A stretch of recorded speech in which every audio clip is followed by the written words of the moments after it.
नमस्कार, मैं हूं पवन त्यागी। बिहार की सरकार गिरने वाली है या नीतीश कुमार एनडीए में शामिल होंगे, ये एक ऐसा सवाल है जिसका जवाब हर बिहार का व्यक्ति तलाशने की कोशिश कर रहा है। लेकिन मैं आपको बताऊंगा कि रियल बात क्या है। असल में आपको बता दें, बिहार के अंदर नीतीश कुमार ने भारतीय जनता पार्टी का साथ छोड़ करके आरजेडी का दामन थामा, तो उनके मन में एक इच्छा थी कि देश का प्रधानमंत्री बनने का एक चांस आ रहा है। 2024 के लोकसभा चुनाव में विपक्ष के लिए एक वो चेहरा हो सकते हैं, क्योंकि उनको लगता था कि सभी विपक्षी पार्टियां उनके साथ खड़ी हो जाएंगी। जो कांग्रेस है उसमें जो राहुल गांधी हैं वो कमज़ोर नेता हैं, और इनको लगता है कि ये तो लगातार मुख्यमंत्री कई सालों से हैं और सभी विपक्षी पार्टी इनको पसंद करती हैं।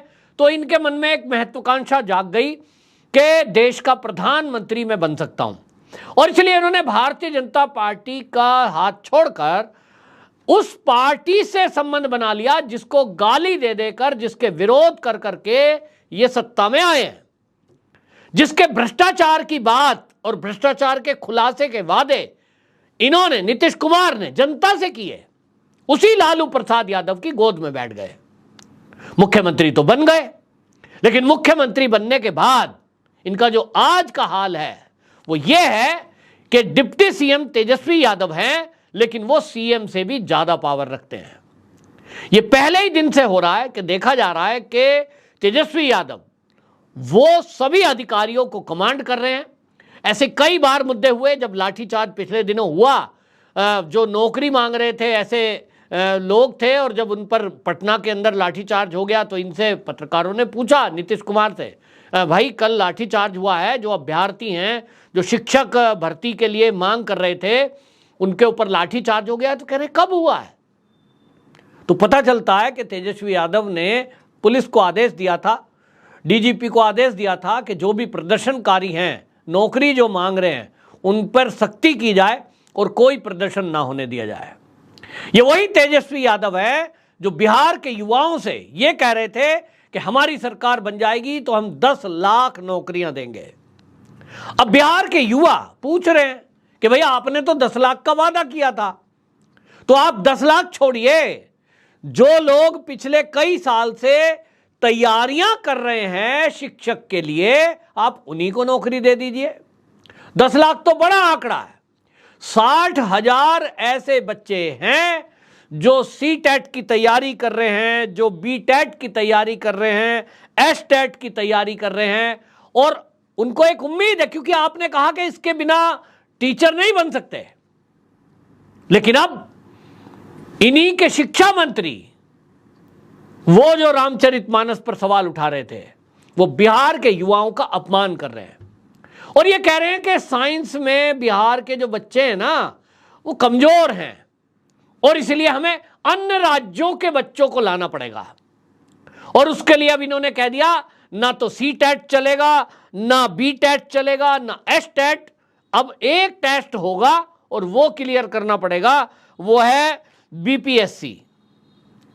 बीपीएससी में एग्जाम दो भाई, उसके थ्रू आओ। बच्चों ने कहा ठीक है जी, आपकी मर्जी है, आप टेस्ट का नाम बी टेट रखें, सी टेट रखें, कोई टेट रखें, हमने तैयारी की है और हम उस टेस्ट को देने के लिए तैयार हैं।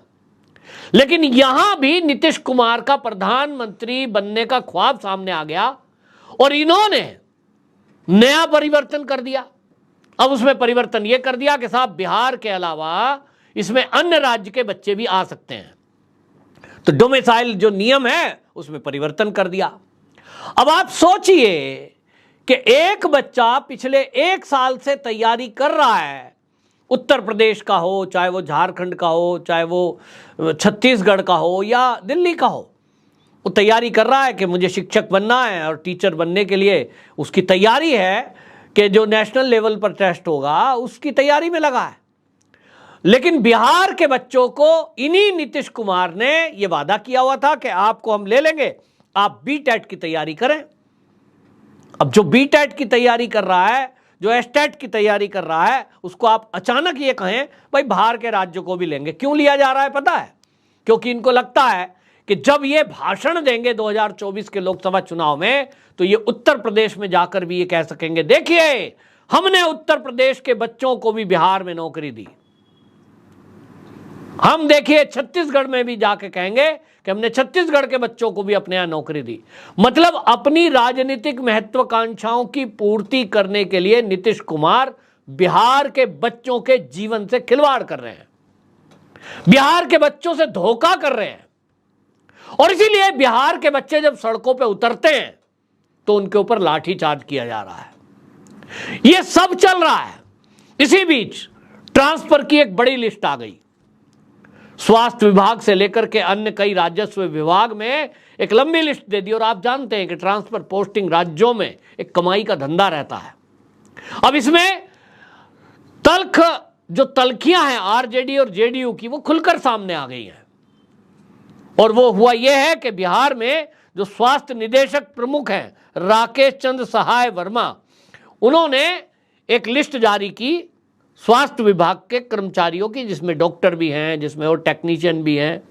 ये ट्रांसफर लिस्ट होगी। लेकिन अगले ही दिन विभागीय अपर मुख्य सचिव के ओएसडी जो हैं वो सतीश रंजन सिन्हा, उन्होंने वो तबादला सूची रद्द कर दी।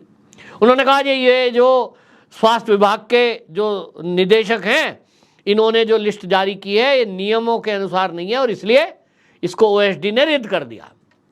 अब सवाल ये है कि वो जो जारी की गई थी वो किसके आदेश पर की गई थी? तो पता चल रहा है कि तेजस्वी यादव के कहने पर वो लिस्ट बनी है, यानी तेजस्वी यादव के निर्देश पे बनी है। और इनडायरेक्टली कहें तो बिहार की जनता तो ये कह रही है कि इसका मतलब वही हुआ ना कि नीतीश कुमार को पता ही नहीं है कि राज्य में चल क्या रहा है। और जो आईपीएस हैं या आईएएस हैं वो डायरेक्ट निर्देश ले रहे हैं और तेजस्वी यादव उनको निर्देश दे रहे हैं। कई मामलों में तो ऐसा देखा गया है, लोग कह रहे हैं ऑफ द रिकॉर्ड कि जी लालू प्रसाद यादव सीधा फोन अधिकारियों को कर रहे हैं, जबकि वो कुछ भी नहीं है बिहार में। और वो एक परिवार जो लालू का परिवार है पूरी सरकार चला रहा है। तो ये चीज खुलकर सामने आ गई जब ये ट्रांसफर पोस्टिंग की सूची जारी हुई। और फिर इधर जो है जो ओएसडी हैं विभागीय अपर मुख्य सचिव के ओएसडी, जब सतीश ने ये लिस्ट कैंसिल कर दी, टकराव सामने आ गया कि भाई हमने एक लिस्ट जारी करवाई, आपने कैंसिल कर दिया। तो इसी बीच ये पता लगा कि सरकार में आरजेडी जेडीयू में सब कुछ ठीक नहीं चल रहा है। यहां इसी तरह आपको बता दूं, उपेंद्र कुशवाहा जो नीतीश कुमार के खासम खास हुआ करते थे, एनडीए में साथ थे, केंद्रीय मंत्री भी थे वो, उन्होंने आजकल उनकी पार्टी है आरएलजेडी, उन्होंने तो एक नई घोषणा कर दी। उन्होंने बताया मीडिया में कि देखिए मेरे पास पुख्ता जानकारी है कि ये जो है ना अब अगले कुछ दिनों में बस घोषणा होना बाकी रह गया है। जो जेडीयू है ये पार्टी खत्म होने के कगार पर है, ये आरजेडी में मर्ज होने वाली है, क्योंकि आरजेडी को ये लग गया है कि ये अलग रहेंगे तो कहीं ना कहीं कभी ना कभी ब्लैकमेलिंग करेंगे, या तो सरकार को गिराने की कोशिश कर सकते हैं, एनडीए में शामिल हो सकते हैं, क्योंकि पलटू राम नाम रखा हुआ है नीतीश कुमार का, तो कभी पलटी ना मार जाए इसके पहले इनके विधायकों को अपने साथ मिला लेते हैं। ये खबरें आई थी कि नीतीश कुमार ने जब राज्यपाल से मीटिंग हुई और सुशील मोदी की मीटिंग का खबरें सामने आई तो एक एक करके अपने विधायकों को और सांसदों को बुलाया, उनसे मुलाकात की। कहते हैं कि मैं फीडबैक ले रहा था, तो फीडबैक जो आई है तो ये आई है कि बिहार में सबसे ज़्यादा इस समय भारतीय जनता पार्टी का ग्राफ बढ़ा है और आरजेडी जेडीयू का ग्राफ गिरा है। दूसरी तरफ खबर यह आ गई कि 2024 के लोकसभा चुनाव को देखते हुए जो नीतीश कुमार ने विपक्षी पार्टियों की 23 तारीख में मीटिंग बुलाई थी उसमें तो कुछ दम निकला नहीं। और यह भी पता लग गया कि कांग्रेस का युवराज जो है वो ही उसमें दूल्हा बनने वाले हैं, नीतीश कुमार का तो नंबर है नहीं, तो इनको लग गया कि तुम्हारा नंबर तो आना नहीं। दूसरी तरफ बिहार के अंदर जो आरजेडी है, आरजेडी का सांसद है नहीं, अब सांसद है नहीं और वो मांग रहे हैं 40 में से 20 सीट। नीतीश बाबू को लग रहा है कि अगर 40 में से 20 सीटें इनको दे देंगे और 20 हमारे पास रह गई तो हमारी स्थिति क्या रह जाएगी। बाकी सहयोगी दल हैं उनको भी बांटना पड़ेगा अपने कोटे से, तो अपने पल्ले 4-5 सीटें आएंगी। तो अगर 4-5 सीटें आती हैं और केंद्र में मोदी जी का बनना तय है, तो कहीं ना कहीं वो बार्गेनिंग करने वाली पोजीशन में भी नहीं रहेंगे।